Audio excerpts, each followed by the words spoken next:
Bonjour, je suis François Faure, je suis directeur stratégie, acquisition et data chez Quartus Résidentiel et je pilote aujourd'hui une équipe hybride marketing, acquisition, digital, data et e-commerce. On a d'un côté, depuis le mois de mars, on assiste à une hausse des coûts des matières premières, des coûts de l'énergie, qui mécaniquement viennent augmenter du coup nos coûts de travaux et nos prix de vente. En parallèle, on va rajouter du coup une augmentation des taux d'emprunt, des taux de crédit, un encadrement renforcé des taux d'usure. On rajoute encore plus un climat anxiogène qui va vraiment pas motiver nos clients à acheter ou qui n'ont plus forcément le pouvoir d'achat. Et de tout ça, donc on a un contexte compliqué. Mais par contre, il n'y a pas que du négatif parce qu'on observe quand même qu'on a une forte demande sur l'ensemble de nos opérations qui suscite toujours un fort intérêt. La demande est toujours présente et toujours forte. Donc tout n'est pas négatif. Les rythmes de vente, du coup, avec ces taux d'usure qui sont plus encadrés, se sont évidemment un peu plus diminués. Mais chez Quartus, on a vraiment une méthode, on va dire, de suivi de nos clients qui est optimisée au maximum pour vraiment rentrer uniquement des dossiers qui soient fiables, fiabilisés, qu'on sécurise nos dossiers avant de les réserver pour avoir vraiment un taux de désistement qui soit maîtrisé derrière. Donc on va vraiment avoir des clients finançables au plus tôt lors de la réservation pour s'assurer d'avoir des offres de prêt qui vont suivre derrière. Et pas avoir cet effet pervers un petit peu de rentrée où on est obligé de désister des clients parce qu'ils sont plus solvables aujourd'hui.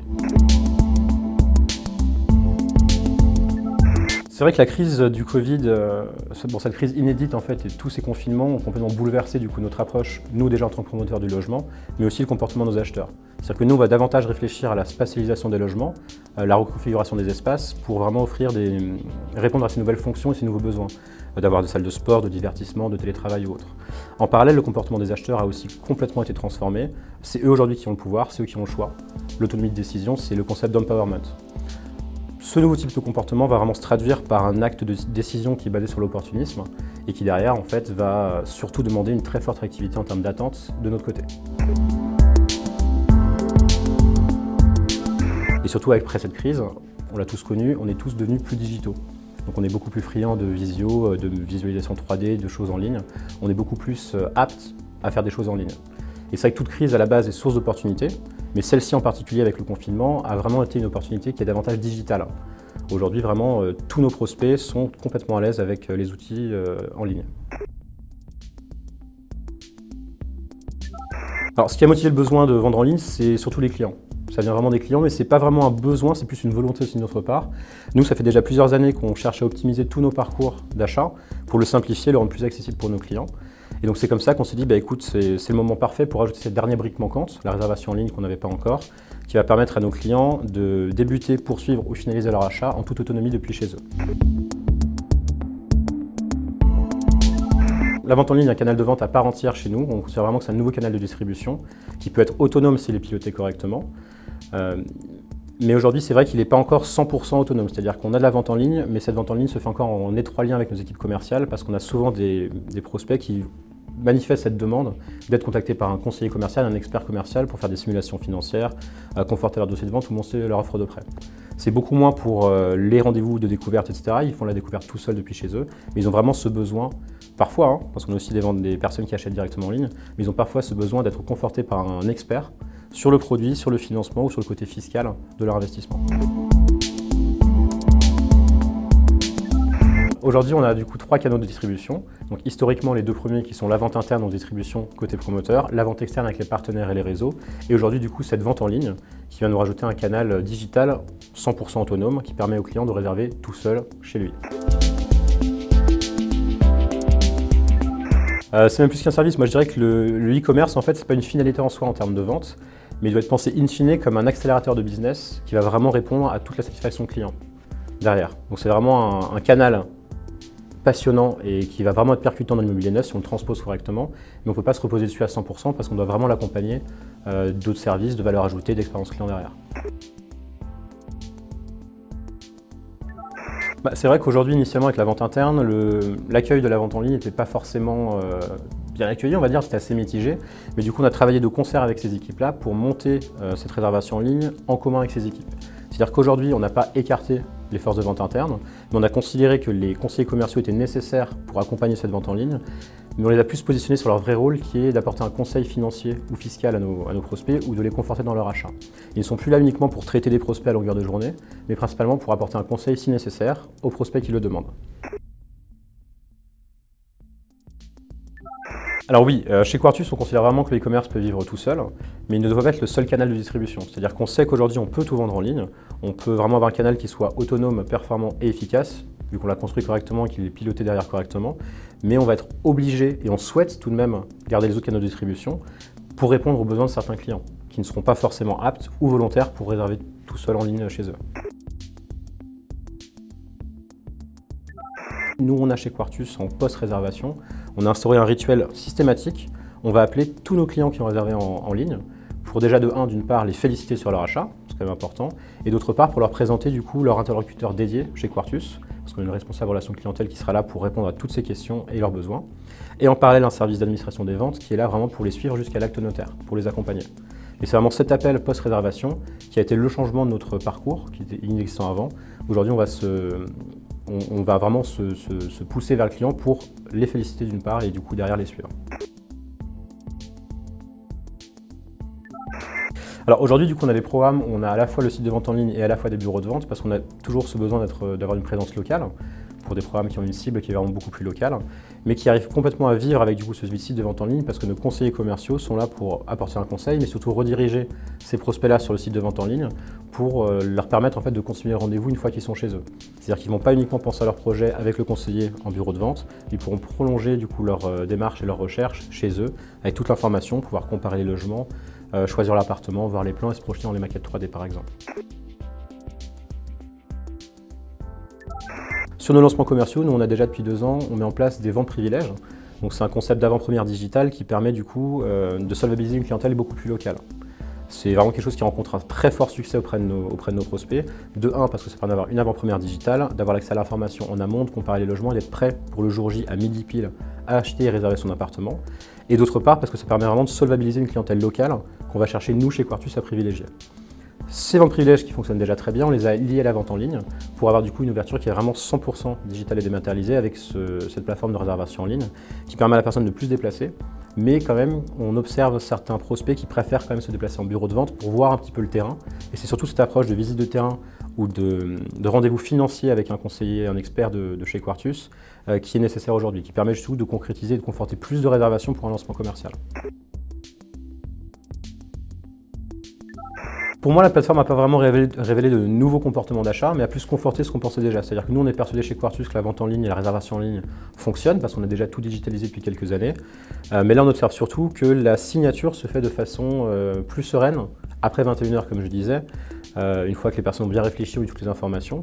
Et surtout, on observe aussi, mais c'est encore pas forcément très tangible, un taux de désistement qui est légèrement plus faible, parce que les dossiers sont plus sécurisés et plus réfléchis avant la signature, notamment lors des lancements. Selon moi, c'est plus une décision qui est plus réfléchie en amont, et parce qu'on peut signer à tout moment depuis chez soi. On n'est pas obligé de se dire, bah tiens, il faut que je signe avant 15h demain dans le bureau de vente, ou avec mon conseiller commercial par téléphone. Là, vraiment, j'ai le temps de réfléchir, je peux signer quand je veux, où je veux, depuis n'importe quel device, pour justement finaliser mon achat. Alors déjà, on a un très bon feedback de nos acquéreurs en ligne. On a 20% de nos acquéreurs qui ont été agréablement surpris du fait qu'on puisse acheter dans le neuf et réserver en ligne dans l'immobilier neuf. Et 80% de nos clients qui ont trouvé ça complètement normal. De dire, bah oui, c'est normal d'avoir un service de réservation en ligne. Aujourd'hui, tout le monde est digital, pourquoi pas les promoteurs?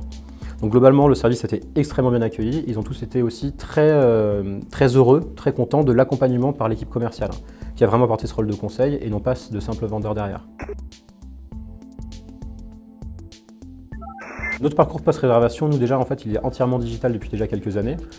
Tous nos clients peuvent retrouver leur espace client sur une application avec accès à tous leurs documents, leur maquette 3D, leur configuration de leur appartement, leurs options et leur catalogue d'options. Ils peuvent vraiment tout retrouver sur leurs espaces. On a un service du coup qui est dédié aussi là-dessus pour les accompagner jusqu'à la signature notaire et après la signature notaire jusqu'à la livraison. Mais c'est vrai que du coup, on a quand même changé une seule chose, donc le parcours est resté ISO, mais on a juste rajouté en fait cet appel systématique de nos forces de vente et notre relation clientèle pour féliciter les clients et leur présenter du coup l'interlocuteur qui sera vraiment dédié à ce client-là. Par exemple, sur le premier lancement qu'on a fait au Plessis-Robinson, donc les terrasses du Coteau, on a eu une cliente qui a réservé un de son appartement directement en ligne et qui a été injoignable par nos services pendant plus de 2 semaines. Notre conseillère commerciale et notre directeur commercial ont tous les deux essayé de la contacter pendant 2 semaines sans y parvenir. Donc ils étaient vraiment très inquiets initialement sur ce dossier de réservation sans aucune information. Finalement, c'est la cliente elle-même qui nous a contactés 2 semaines plus tard pour déjà de 1 se plaindre d'avoir été contactée, ce que je peux comprendre parce qu'elle s'est sentie un petit peu harcelée par nos équipes. Et en fait, elle avait elle-même visité le terrain, elle avait comparé ses appartements, fait son choix, monté son dossier de financement avec son conseiller bancaire, elle a vraiment tout fait de A à Z en toute autonomie. Donc c'était une cliente qui était très jeune, primo-accédante, qui ne connaissait pas encore l'immobilier neuf, mais qui a vraiment tout fait de A à Z sans aucun besoin d'avoir recours à nos équipes. Donc ce qui est quand même passionnant parce qu'on se disait initialement qu'on va avoir du mal, que ça va être mal accueilli, que les clients 100% digitaux n'existent pas ou ça n'arrivera pas. Première ouverture, premier lancement, une cliente qui fait tout de A à Z et qui ne veut pas être contactée. Je trouve ça génial. Donc, la première cliente qui a acheté 100% en ligne, c'est une cliente en résidence principale, donc c'est son premier achat pour habiter du coup à la livraison d'ici 2 ans et demi. Mais c'est vrai qu'au global, si je fais une analyse de tous nos clients, on a un équilibre, on va dire, entre déjà RP Invest, couple, célibataire, homme-femme, on a vraiment un équilibre de toutes ces notions-là, avec c'est vrai qu'une part de résidence principale qui est quand même plus élevée à 65%. Là où il y a 2 ans, on aurait pu s'imaginer en se disant bah, tiens, je veux faire de la réservation en ligne, on s'attend à avoir une cible qui est davantage investisseur, qui connaît déjà le marché immobilier, qui est prête à acheter, qui connaît le process d'achat. Et en fait, ça n'a pas du tout été le cas. On a vraiment aujourd'hui cet équilibre résidence principale et investisseur, du moins sur nos 5 lancements en vente en ligne. Alors, nous, auprès de la prescription, on n'a pas vraiment eu de communication dédiée, on va dire, pour nos partenaires ou pour les prescripteurs ou pour tous les réseaux qu'on a en partenariat. Parce que de 1, on n'a pas estimé que c'était nécessaire, parce qu'on a vraiment 2 types de cibles, qu'on a voulu chercher des cibles beaucoup plus locales de notre côté, qui sont rarement chez les bases de nos prescripteurs sur les lancements. Et d'autre part, parce que c'était vraiment un sujet pour nous de vente interne. C'est-à-dire que c'est une volonté non pas de reprendre la distribution, mais de s'assurer une performance de la vente interne qui reste au moins stable sur la répartition. Les partenaires, eux, de leur côté, ont rarement, je pense, peur, on ne devrait pas avoir peur de cette vente en ligne parce qu'on a de 1, pas la même typologie. Et si le client, de base, est prêt à acheter de lui-même en toute autonomie, ce n'est pas un sujet de partenaire vente interne, c'est un sujet, je pense, d'accompagnement du client. Et le besoin, en tout cas, que moi j'estime, ce n'est pas de répondre à nos partenaires ou la vente interne ou autre chose, c'est vraiment de répondre au client. Le client souhaite passer en direct, très bien, il passe en direct. Il souhaite passer via le partenaire, il passe en partenaire. On a toujours un moyen de trouver un terrain d'entente pour justement que ça se passe bien pour le client. Aujourd'hui, si un client qui est dénoncé par un partenaire passe directement par la vente en ligne, de 1, on va le laisser finaliser sa vente, mais par contre, vu qu'on a des bons partenariats, on va réconcilier cette vente avec le partenaire parce qu'il a déjà été dénoncé. Les règles du jeu n'ont pas changé et fonctionnent très bien aujourd'hui. La première chose pour moi, c'est que du coup, on a mis en place la solution Elixir pour répondre à un besoin de nos clients, d'avoir cette réservation en ligne, cette dernière brique du parcours qu'on n'avait pas. Et on a réussi à mettre en place cette solution en moins de 3 mois. Mais 3 mois qui ont été principalement, donc, grâce à la réactivité des équipes en interne et d'Elixir, 3 mois qui ont été beaucoup de travail sur l'interconnectivité avec notre écosystème. Aujourd'hui, on a poussé la solution au maximum pour avoir un produit fini qui soit vraiment relié à tout notre écosystème interne. C'est-à-dire qu'on n'a pas une solution qui est standalone, qui fonctionne de son côté, mais qui est vraiment reliée à tout notre stock, toute notre diffusion, toutes nos connexions, dénonciations. Aujourd'hui, tout est connecté et tout fonctionne correctement là-dessus. Chez Quartus, dans notre logique du coup de parcours client qui soit sans couture, de A à Z, vraiment de bout en bout, on observe que là, déjà la plateforme répond à un besoin de nos clients. On s'assure d'avoir un parcours qui soit interconnecté à nos interfaces et d'avoir, surtout pour notre client, un même service, une même expérience irréprochable, de la recherche jusqu'à la réservation, voire jusqu'à la livraison derrière. Après 5 lancements, à mes yeux, la plateforme du coup est une belle réussite. De 1, parce qu'on arrive à maintenir le business. De 2, parce qu'elle est interconnectée avec tous nos systèmes. De 3, parce qu'elle ne cause aucun conflit entre la vente interne et la vente externe. En parallèle, nos forces de vente interne continuent à travailler avec ou sans la plateforme, mais les 3 canaux de distribution coexistent de la bonne façon et nous permettent de continuer à réserver de la meilleure façon possible. Le e-commerce dans la promotion immobilière, pour moi, c'est une évidence que ça fonctionne. Déjà, on l'a reprouvé nous, de notre côté sur nos lancements. Et déjà parce que ça fait 2 ans, on va dire, qu'on fait des ventes privilèges, qu'on arrive à faire des avant-premières 100% digitales. On optimise depuis quelques années notre parcours qui soit de plus en plus fluide et plus accessible pour tous nos prospects. Et on se rend compte que cette dernière brique, la réservation en ligne, le e-commerce, nous permet en fait d'asseoir cette performance et de réaliser encore plus de business, du business additionnel. Le e-commerce, par contre, comme je disais tout à l'heure, ne doit pas être donc le e-commerce ne doit pas être vraiment pensé comme une finalité en soi, mais il doit être in fine pensé pour justement être un accélérateur de business et de performance. On doit vraiment s'en servir et se servir des codes du e-commerce pour optimiser nos différents parcours, mais sans vraiment rendre ce canal non plus 100% unilatéral, on va dire. Pour donner quelques chiffres sur la vente en ligne, on a du coup mené une enquête de satisfaction suite à ces 50 premières réservations. 20% de nos clients ont été agréablement surpris de pouvoir réserver en ligne et 80%, ce qui est énorme, trouvent ça complètement normal de pouvoir réserver en ligne leur appartement.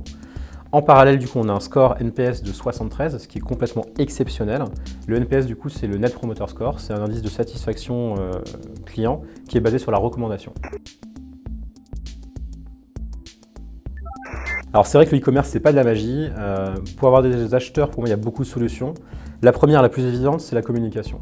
Aujourd'hui, la communication est déjà très digitale, mais c'est vrai que c'est ce mix média en fait, qui va être digital, qui va être offline, qui va être de l'accompagnement, qui permet à la fois de générer du trafic très qualifié sur le site, mais aujourd'hui, ça ne suffit pas. En tout cas, ça ne suffit plus. Une fois que les prospects sont amenés sur le site, bon, l'information est là, on peut comparer des appartements, on peut choisir, on peut voir tout ce qu'on veut, mais ça ne suffit pas parce que ces prospects-là ne sont pas forcément au même parcours d'achat. On va être poussé aujourd'hui à développer une culture, on va dire, de contenu, d'inbound marketing, pour aller nourrir ces prospects-là, pour les faire avancer dans leurs projets, pour les informer, captiver cette audience qu'on a déjà mais qu'on perd assez facilement, pour avoir ce rôle vraiment de conseiller, d'expert, de référent sur le sujet immobilier, pour réussir en fait à les transformer derrière. Aujourd'hui, c'est plus de la simple acquisition à la performance, c'est de l'acquisition, du nurturing, de la transformation et beaucoup d'accompagnement derrière. Si j'avais un conseil à donner à un confrère, ce serait 2 conseils. Le premier, c'est merci à toi, et le deuxième, c'est n'aie pas peur. Merci à toi parce que tu as probablement du coup participé à l'élaboration de la commercialisation de l'immobilier neuf d'aujourd'hui, et surtout n'aie pas peur parce que certes, la commercialisation va changer, c'est une étape, c'est un changement, mais n'aie pas peur parce que du coup, on va pouvoir la co-créer ensemble, et ça sera complètement passionnant.